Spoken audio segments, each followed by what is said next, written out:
नमस्कार, मैं रणविजय, प्रवक्ता कला इंटरमीडिएट। पिछले वीडियो में आपको आलेखन कला की उपयोगिता के बारे में बताया था। आज हम आपको आलेखन कला के प्रकार के बारे में बताएंगे, जो सबसे महत्वपूर्ण पार्ट है। तो बच्चों, सौंदर्य और बनावट के आधार पर आलेखन कला का वर्गीकरण दो आधारों पर किया जा सकता है। एक, प्रकृति के आधार पर आलेखन, और दो, स्थान के आधार पर आलेखन। तो पहला, प्रकृति के आधार पर आलेखन मुख्यतः चार प्रकार के होते हैं।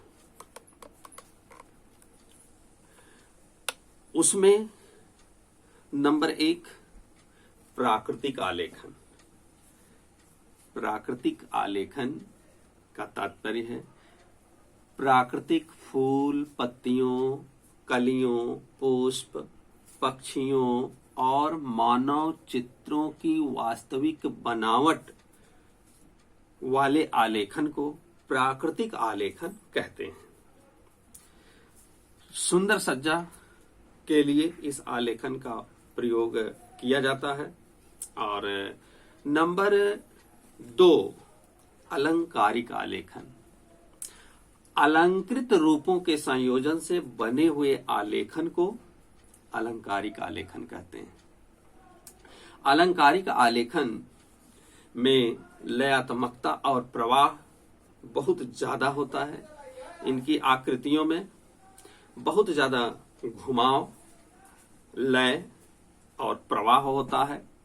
और इनका प्रयोग जो है महिलाओं के आभूषण बनाने में, वस्त्र बनाने में, गलीचे बनाने में और भी बहुत सारी वस्तुओं में कलात्मक सज्जा देने के लिए इनका प्रयोग किया जाता है।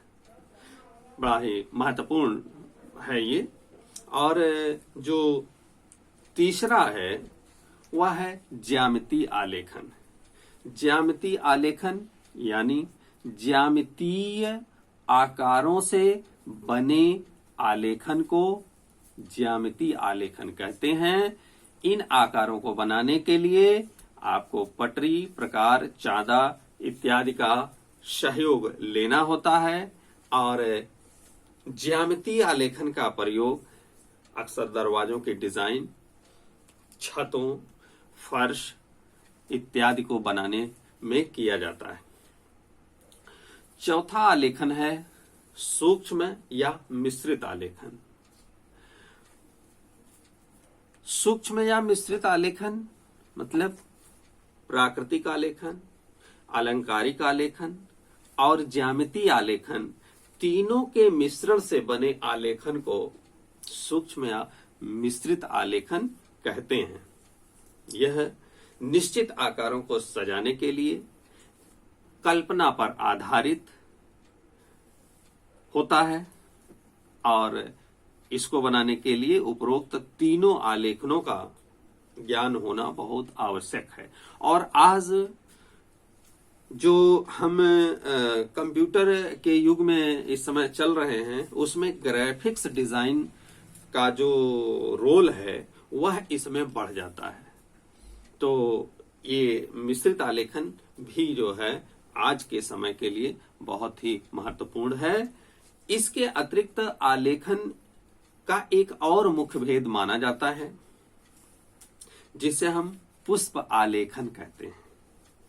हालांकि पुष्प आलेखन को हम प्राकृतिक आलेखन में रखते हैं, लेकिन फिर भी इसको अलग से इसमें केवल पुष्प, कलियां, पत्तियां इत्यादि से सजाया जाता है। और इसको स्त्रियां और बच्चे खूब पसंद करते हैं। तो ये आपके चार आलेखन और एक भेद पुष्प आलेखन से संबंधित था। अब हम स्थान के आधार पर आपको आलेखन बताने जा रहे हैं। तो स्थान के आधार पर भी आलेखन के चार प्रकार होते हैं। नंबर एक, केंद्र का आलेखन। केंद्र का आलेखन वृत्त, अथवा वर्ग के अंदर बनाया जाता है। इसका प्रयोग छत पर, छत की सीलिंग में और फर्श पर और पर्दा है, चादर है इत्यादि के बनाने में भी किया जाता है। इसमें दूसरा आलेखन है धरातल का आलेखन। धरातल के आलेखन में जैसे पर्दा, साड़ी और अन्य चीजें जैसे मेजपोश वगैरह है, ये संपूर्ण धरातल का आलेखन होता है। और इसको संपूर्ण धरातल में जैसे एक ही इकाई को बनाकर उसकी बार बार पुनरावृत्ति करके तैयार किया जाता है और पूरे धरातल पर बुटीक जैसा आपको भरा भरा दिखाई देता है, तो ये धरातल का आलेखन कहा जाता है। तीसरा है कोने का आलेखन।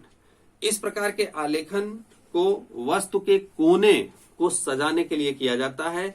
इसकी भी आवृत्ति 1 से 2 होती है, 1 भी हो सकती है और 2 भी होती है, 2 से ये पूर्ण हो जाता है। और जो चौथा इसमें है आलेखन, वो है किनारी का आलेखन। किनारी का आलेखन तो आपको जो है निचली कक्षाओं से ही बताया जाता है। कला में आपके कला गुरुओं ने पढ़ाया होगा किनारी का आलेखन शुरुआत में। तो किनारी का आलेखन बहुत ही महत्वपूर्ण होता है।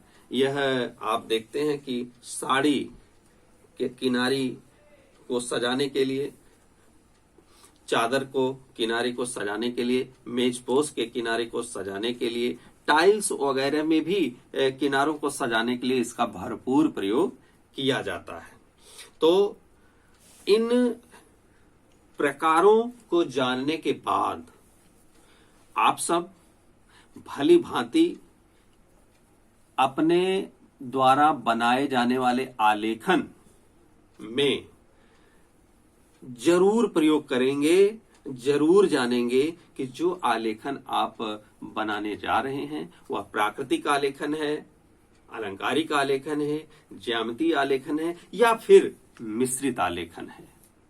कोने का आलेखन है, केंद्र का आलेखन है, धरातल का आलेखन है, किनारी का आलेखन है, आखिर है क्या? जैसा है, जैसा स्थान है वैसे ही आलेखन का निर्माण करके आप बहुत ही अच्छे से अपनी प्रस्तुति देकर आलेखन को बना सकते हैं, सजा सकते हैं। और बोर्ड की परीक्षाओं में भी अक्सर पूछा जाता है आलेखन कितने प्रकार का होता है, तो उत्तर होता है आलेखन 4 प्रकार का होता है। 1 नंबर का प्रश्न आपका यहां से बनता है, आप इसको अवश्य जानें। तो विद्यार्थियों, इस वीडियो में हमने आपको आलेखन कला के प्रकार को बताया और आप इसका अध्ययन करेंगे और अपने बनाए जाने वाले आलेखन में प्रयोग करेंगे और 100% इसमें सफलता प्राप्त करेंगे।